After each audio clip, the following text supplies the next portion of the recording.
विजय असो. अखिल भारतीय भ्रष्टाचार निर्मूलन संघर्ष समितीचा विजय असो. वंदे मातरम. वंदे मातरम. असल्या अधिकारात करायचं काय? खाली मुंडका वर पाय. असल्या अधिकारात करायचं काय? खाली मुंडका वर पाय.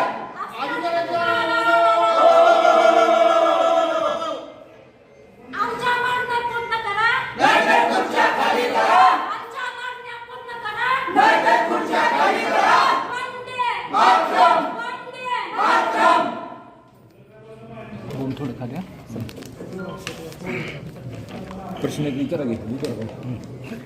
तुमचं आंदोलन चालू आहे, कशा संदर्भात आंदोलन चालू आहे, काय मागणी आहे? जेवढे जलसंधारणचे आतापर्यंत धाराशिव जिल्ह्यात तुळजापूर, भूम, धाराशिव, परंडा ज्या भागात विविध ठिकाणी डीपीडीसीची जी कामं झालेली आहेत, हे अधिकारी आणि गुत्तेदार संगनमत करून हे दोघं काम करत आहेत आणि सगळे निकृष्ट दर्जा आहेत. माझी एवढीच मागणी आहे की जेवढे पण आतापर्यंत धाराशिव जिल्ह्यात 2022 पासून आतापर्यंत कामं झाले आहेत त्याचे जिओटॅग फोटो आणि स्वतः आम्ही तक्राराला समक्ष घेऊन वरिष्ठ अधिकाऱ्यांनी चौकशी करायची आणि जे अधिकारी दोषी आहेत त्याच्यावर कठोर ते कठोर कारवाई करायची. आणि जेवढे काय डीपीडीसी मध्ये जेवढे कामं झाले सगळे निकृष्ट दर्जे झालेले आहेत आणि अधिकारीच गुत्तेदार झालेला आहे आणि अधिकारी गुत्तेदाराकडनं माझ्याकडे रेकॉर्डिंग पण आहेत. अधिकारी गुत्तेदाराकडनं टक्केवारीने पैसे कसे घेतो, काय घेतो, पूर्ण रेकॉर्डिंग आहे, त्या पण आम्ही रेकॉर्डिंग दाखवणार आणि अधिकाऱ्याला निलंबित केलंच पाहिजे. आतापर्यंत PM केसवाल योजनेत धाराशिव जिल्हा आणि धाराशिव तालुका आणि तुळजापूर तालुक्यात मोठ्या प्रमाणात कामं झालेत आणि एक सुद्धा काम जागेवर नाही आहे. फक्त ती कागदपत्रे कामं करून कामं उचललेली आहेत. त्याच्यामुळे जिओ टॅग करून MBCC आणि वर्क ऑर्डर याप्रमाणे कामं चेक करून आणि त्याच्यात जर काही दोषी अधिकारी सापडत असेल तर त्याच्यावर कठोर कारवाई करण्यात यावी ही आमची मागणी आहे. आणि मागील आम्ही 6 महिने ते वर्षापासून आम्ही पाठपुरावा करतोय. आज कारवाई करतो, उद्या कारवाई करतो. याच्या आधी एक आंदोलन झालं त्यावेळेस पण असंच लेखी स्वरूपात उत्तर देणार तुळजापूरच्या ठिकाणी आंदोलन झालं. आज आम्ही धाराशिव ठिकाणी आंदोलन करत हेच विषय की आतापर्यंत कुठलीही कारवाई नाही, नुसतं कागदाला कागद जोडलं जातो, कुठलीच कारवाई नाही. आता फक्त आम्हाला कारवाई करायची, ज्यावर कारवाई होत नाही त्यावर आम्ही जागेवर उठणार नाही.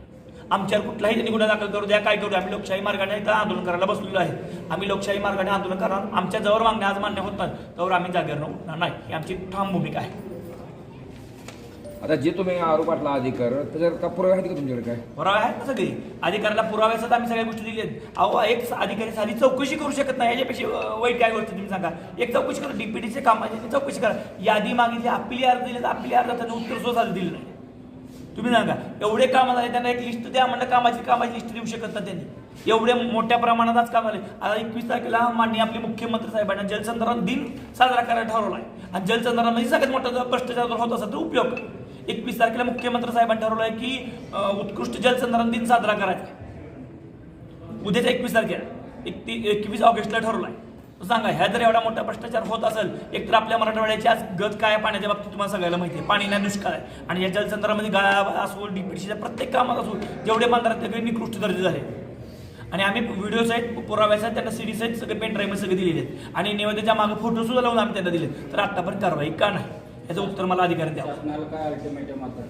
अल्टिमेट जवळ आमच्या मागण्या मान्य होत नाही त्यावर आम्ही इथं उठणार नाही. आणि इथं जर आमच्या संघटनेच्या कुठल्या पदाधिकाऱ्याने अग्रेसिव्ह भूमिका घेऊन काही अनुचित प्रकार घडला त्याला प्रशासन जबाबदार आहे. अखिल भारतीय भ्रष्टाचार निर्मूलन संघर्ष समितीच्या वतीने लोकशाही मार्गातून हे आंदोलन केलं जात आहे. डीपीडीसीमध्ये जे आत्ताच माझे सहकारी गणेश पाटीलने सर्व सांगितलं की आम्ही पुरावे देऊन देखील कुठल्याही प्रकारची त्यांनी कुठलीही चौकशी केलेली नाही किंवा कुठलाही आम्हाला एखादा एक साधारण कागदाचा तुकडा देखील पुरावा म्हणून त्यांनी आमच्याकडे पोहोचवलेला नाही. दुसरी गोष्ट, आज ह्या आंदोलनातून कुठल्याही प्रकारचा जर आमच्या कार्यकर्त्याकडून अनुचित प्रकार घडला तर त्याला प्रशासन जबाबदार राहीलच. परंतु त्याने आजकाल प्रत्येक ठिकाणी आंदोलनामध्ये अधिकाऱ्यांनी ठरवलेलं आहे की यांच्यावर कुठले तरी गुन्हे दाखल करायचे आणि बाजूला सरकायचं. यांना प्रत्येक गोष्टीचा पुरावा देऊन देखील हे लोक कुठल्याही प्रकारची कागदपत्राची पूर्तता करत नाहीत. आलेला पैसा गिळंकृत करण्याचं काम हे करतात. जनतेचा पैसा आहे, जनता मागते, जनतेला त्यांनी पुरावे दिले पाहिजेत. निकृष्ट कामाचा चौकशी झालीच पाहिजे. डीपीडीसी कामाचा दर्जा तपासला पाहिजेच. वर्क ऑर्डर बिलापर्यंत सर्व कागदपत्राची तपासणी झाली पाहिजे. दोषी कोणताही असो चौकशी करून कारवाई झालीच पाहिजे. शासकीय निधीचा अपव्यय थांबला पाहिजे. दर्जेदार विकासाची विकास झालाच पाहिजे, पारदर्शक प्रशासनाचा विजय झाला पाहिजे. एवढंच आमचं म्हणणं आहे की या लोकशाही मार्गाच्या आंदोलनातून ज्यांनी आम्हाला जोपर्यंत कुठल्याही प्रकारचा कागद किंवा ह्या आमच्या ज्या मागण्या ठोस आहेत त्या मागण्याची पूर्तता नाही केली तर आम्ही या आंदोलनातून आम्ही उठणार नाही. त्या पत्रानुसार दिनांक 15/10/2026 पर्यंत पूर्ण कामाची चौकशी करून अहवाल सादर करण्यात येईल आणि दोषी व्यक्तीवर कारवाई करण्यात येईल. ज्या अधिकाऱ्यावर आरोप घातला तुमच्या काय नाही भ्रष्टाचार का झाला नेमका? काय काय नाही, भ्रष्टाचार काय झालेलं नाही, काम झालेलं आहे. कामं झाले, कामं जागेवर आहेत. ते गुत्तेदाराशी संगनमत करून त्यांनी काहीतरी काम तसा काय प्रकार नाही.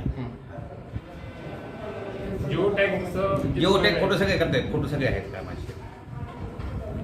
आता तुम्ही कुठल्याही प्रकारचा भ्रष्टाचार झालेला नाही. उपोषण ठिकाणी आंदोलन ठिकाणी तुम्ही भेट दिली. आता त्याची मागणी काय नेमकं काम देते? त्यांनी काय चौकशी करा म्हणून सांगितलं.